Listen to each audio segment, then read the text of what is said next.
it's all pretend. The smiles, the lies, the perfect end. The world's a stage, they run the flow. You clap on cue down in the front row.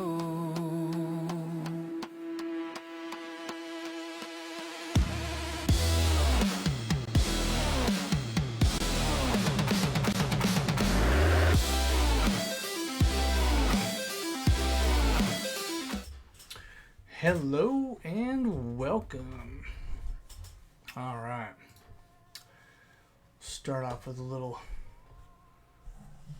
song and dance here. So, you were born into a system older than your country, older than your government, older than the world you think you understand. If it didn't start with America, it didn't start with democracy, and it didn't start with freedom.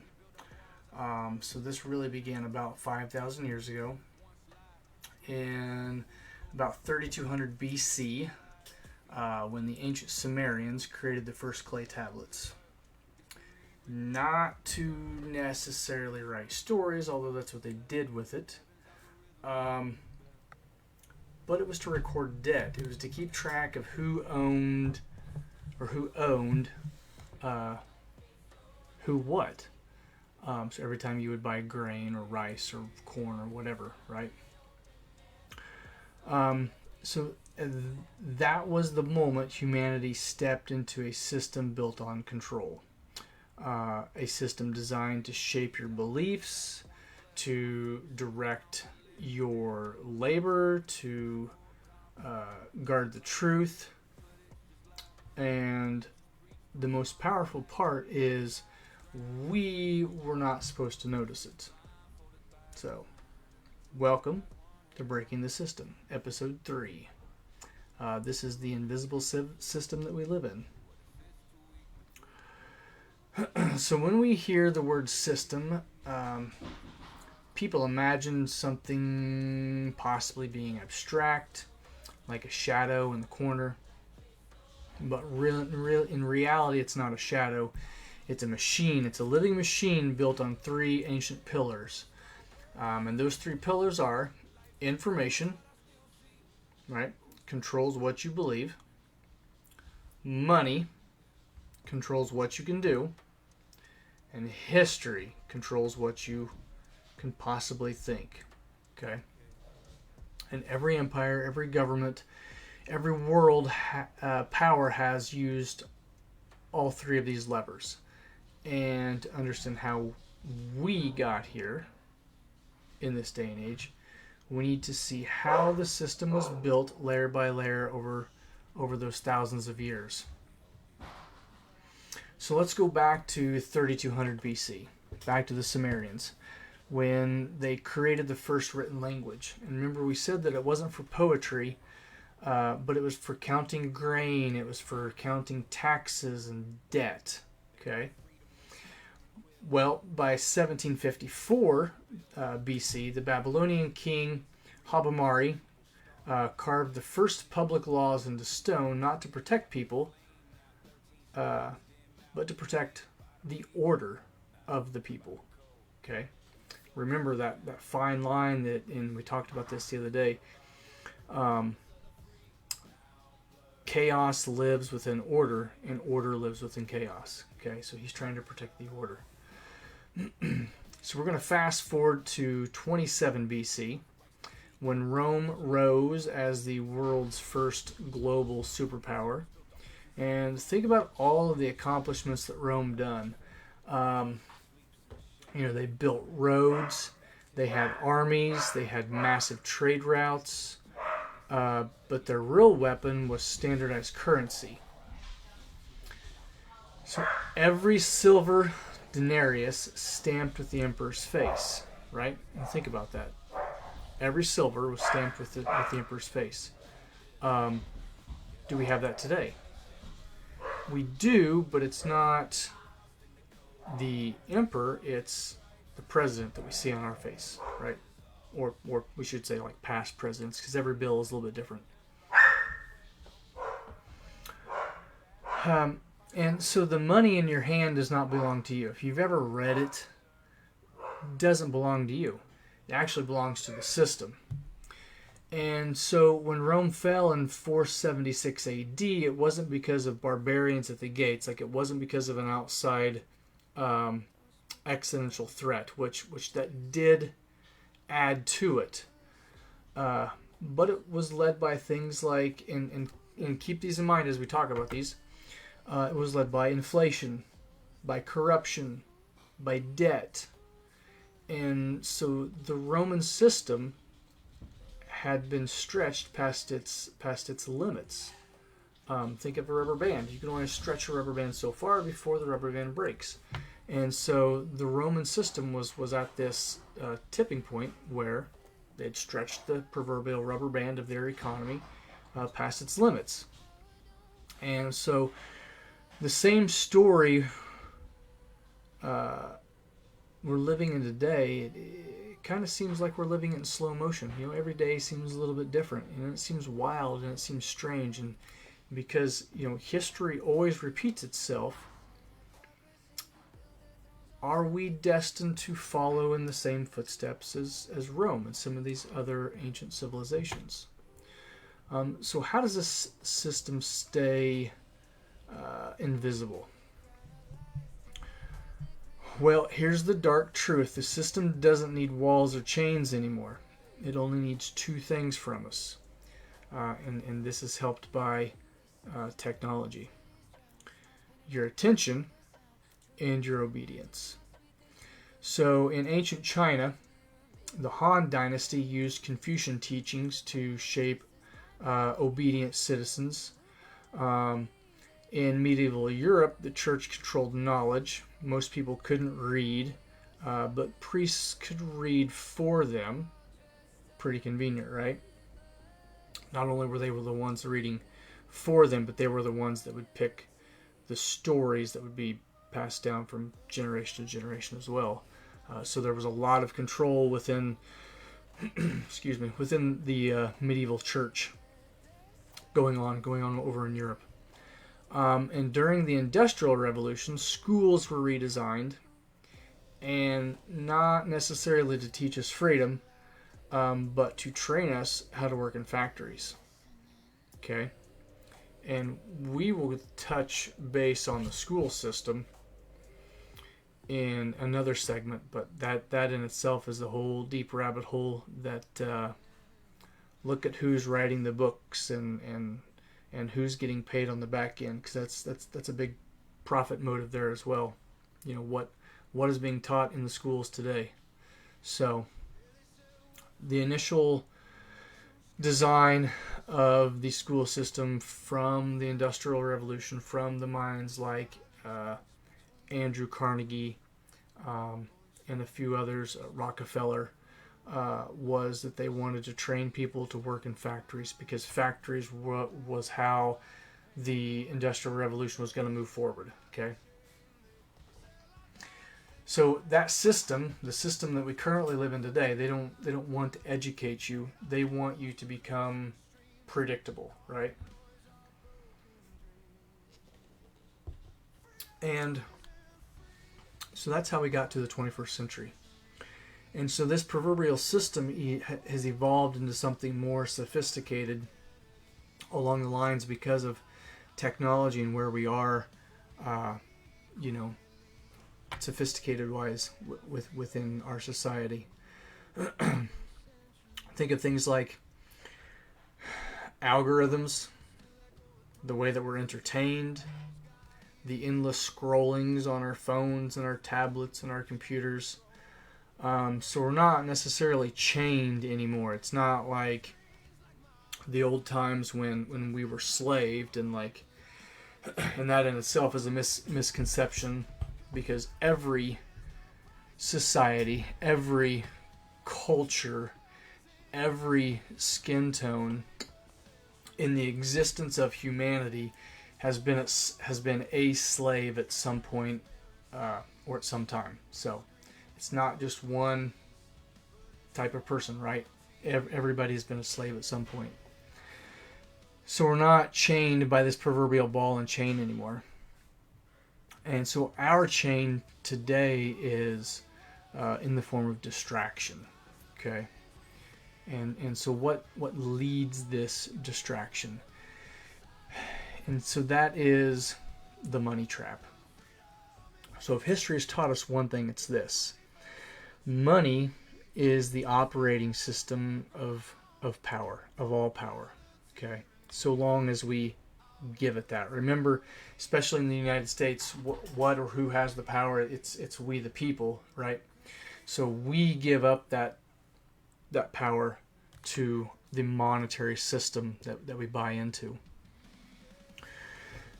So if we look back into history, in 1694, the Bank of England created the first modern central bank.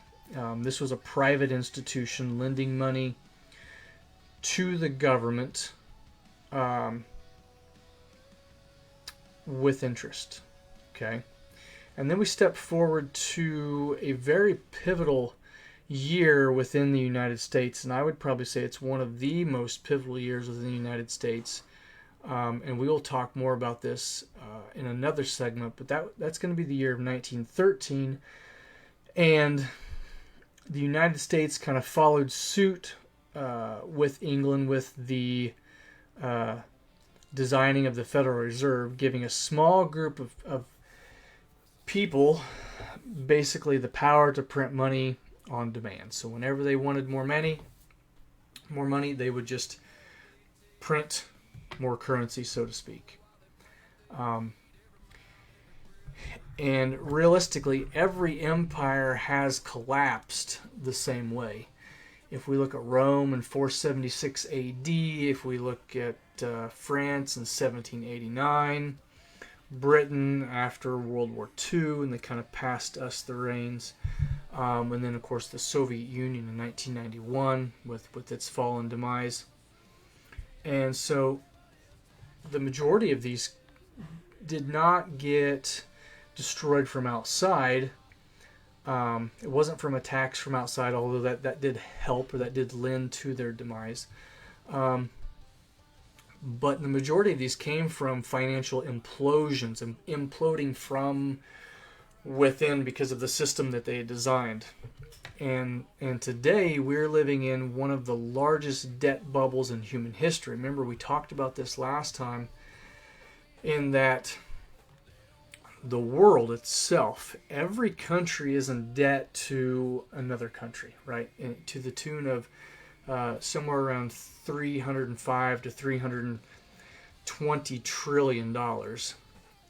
And that's not a glitch. That particular system is working exactly how it's been designed to work. Okay? So then we have to take a step back again, and we have to ask, why are people not questioning this system, right? So people rarely question the system because we're taught not to, right? You're told certain things as you grow up, and as the system changes and it develops generation after generation. You're taught things, you're told things like, oh, it's just inflation. Inflation is normal. It's a normal part of this economic system. And that debt is necessary. Everybody has to go into debt. Like, that's the only way to build your credit is to slowly borrow and to get a credit card and to get a loan for a car and then for a house. And it's like, those things exponentially build upon each other, and you're buying more and more and more expensive things, right?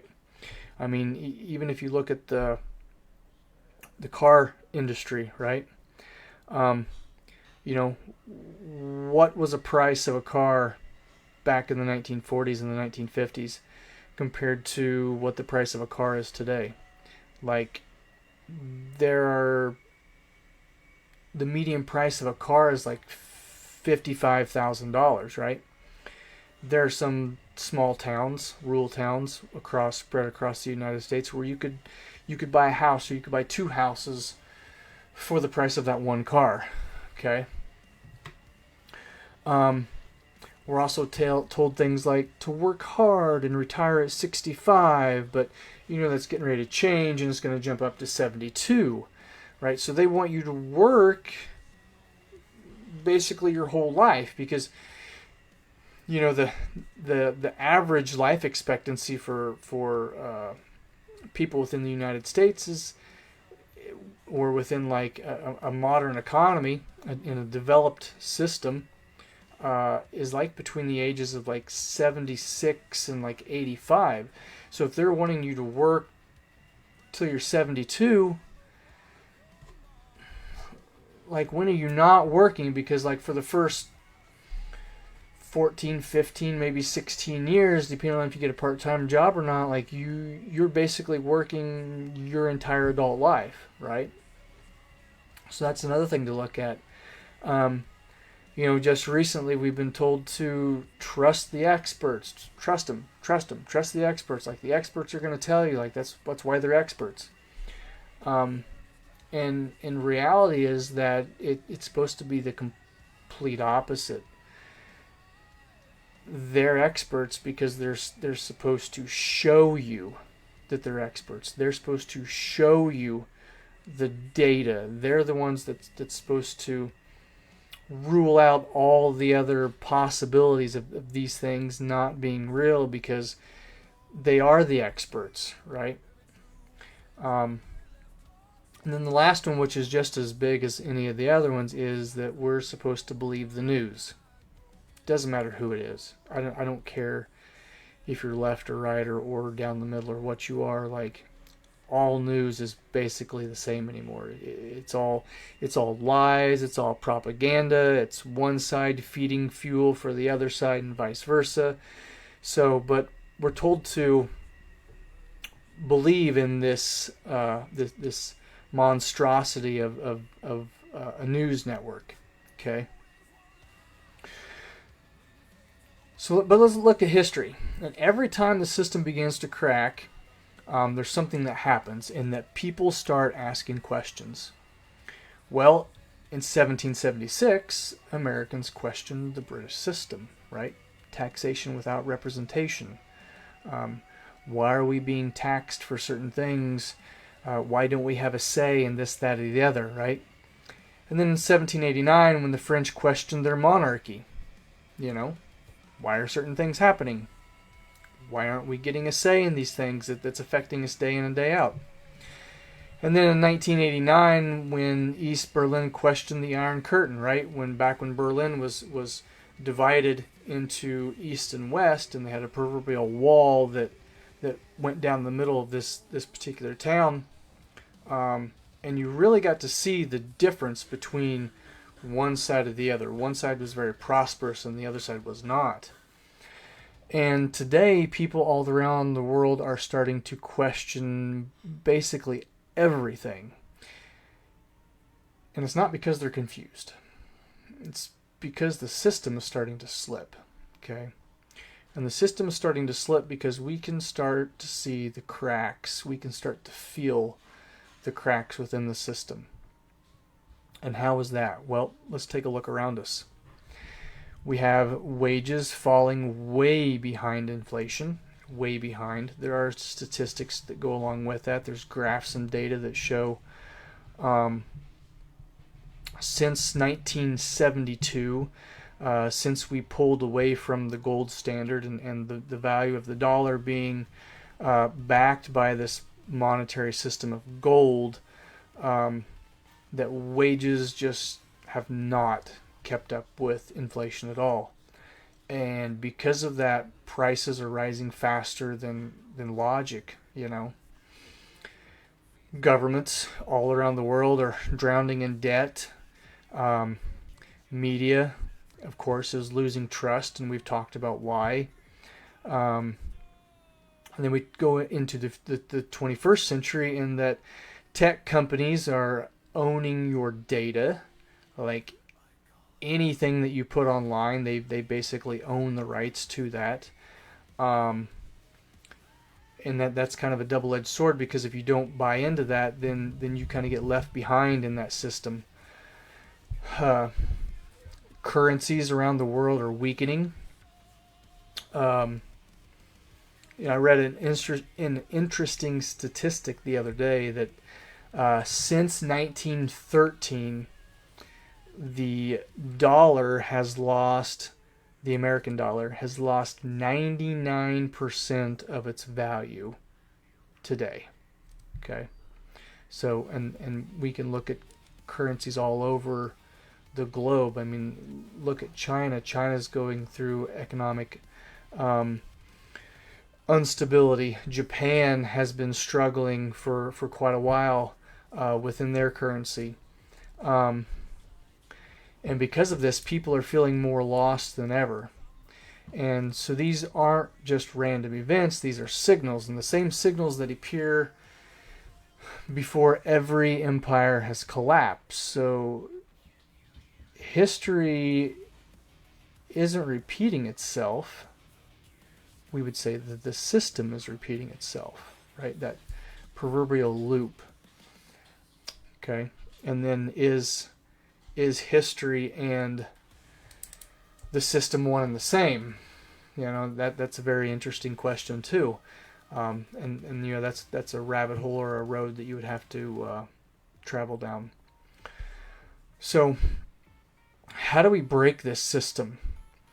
Because at this point, the system is so big that you can't just tear it down.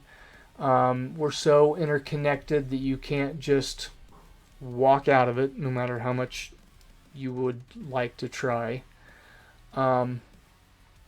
One, we question everything that we're told, right?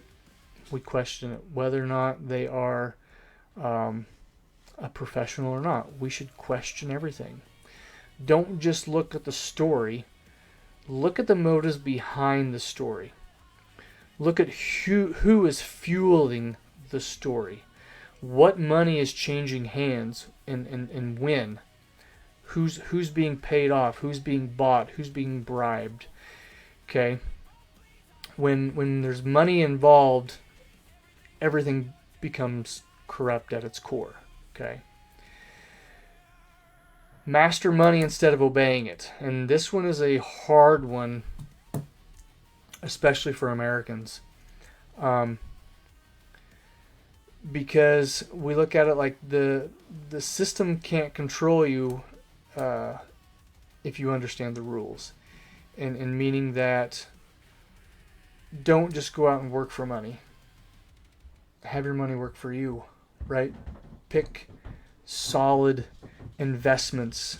Invest in companies that are sound and that make sense and that make money year after year. Don't just invest in one system like the stock market. Invest in your retirement, in your 401k. Build a Roth. Invest in precious metals, gold, silver. That is a way that you become financially stable. And when you become financially stable, you can start to understand the rules of how the system works. Okay? And then you can start to make the system work for you. And then, of course, we always want to study history. And history is probably one of the most important things. Because every collapse follows the same script. And if we know the ending, if you know the ending, you can survive the fall, right? So, remember, this invisible system only works when you can't see it. When you don't pay attention to it, when you have the proverbial horse's blinders on, okay?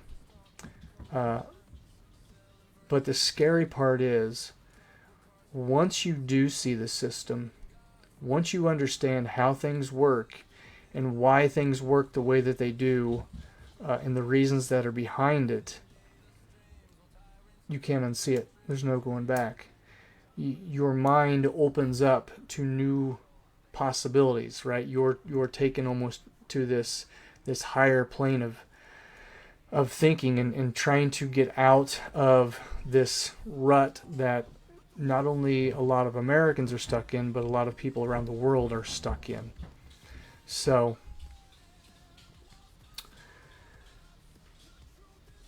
you've seen the system.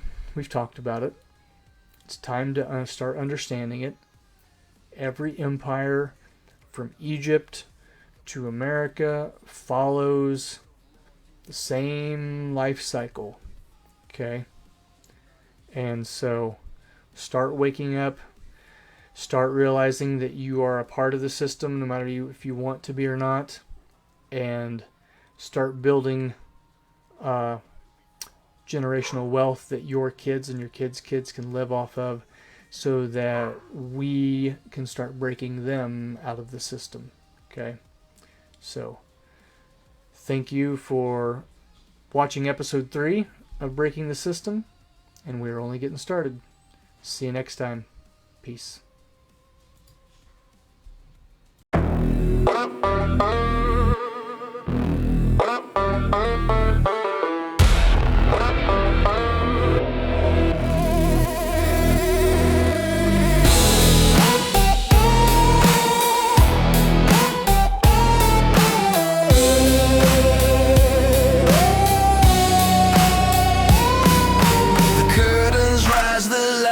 Burn bright. You're blinded now, can't see the fight. Smoke and mirror.